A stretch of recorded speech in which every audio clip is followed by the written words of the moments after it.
Hello, Tesfaye from the Tutorial Academy. Welcome back to this video. This is Oromo for communication purposes, and we have been through lots of videos. This is our 18th video. Today we're gonna deal with a new area of communication, which is making our errors and accepting them and apologizing, saying sorry in Afan Oromo. This part of the communication as well, and very important to know how we correct ourselves, how we apologize and go forward with our communications when we talk in Afan Oromo.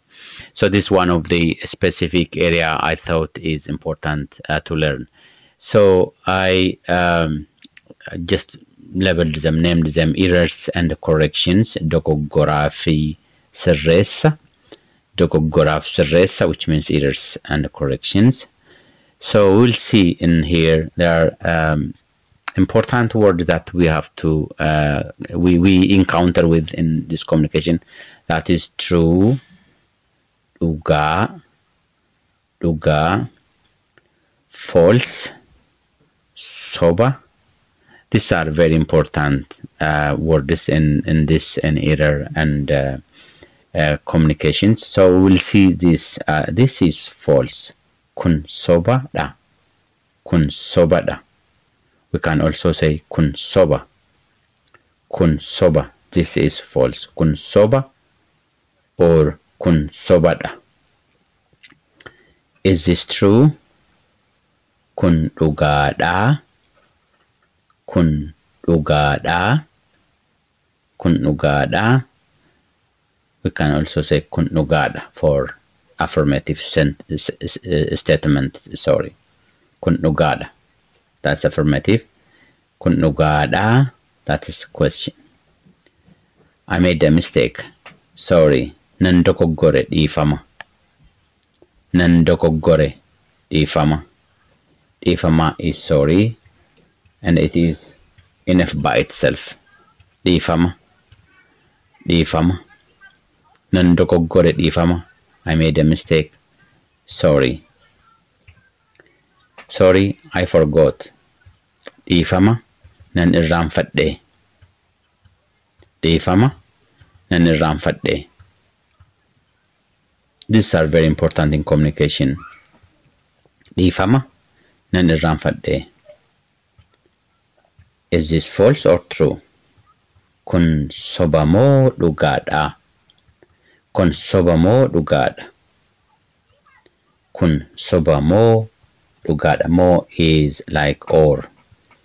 Kun soba moo dhugaadha. That's very important. Why are you lying? Maalif sobda. Maalif sobda. I just brought this because lying and the false have the same meaning. Sobu, soba, false, soba are the same meaning. Why are you lying? Maalif sobda. Also maalif kijibda is also why are you lying? Kijibu is also lying. Sobu is also lying.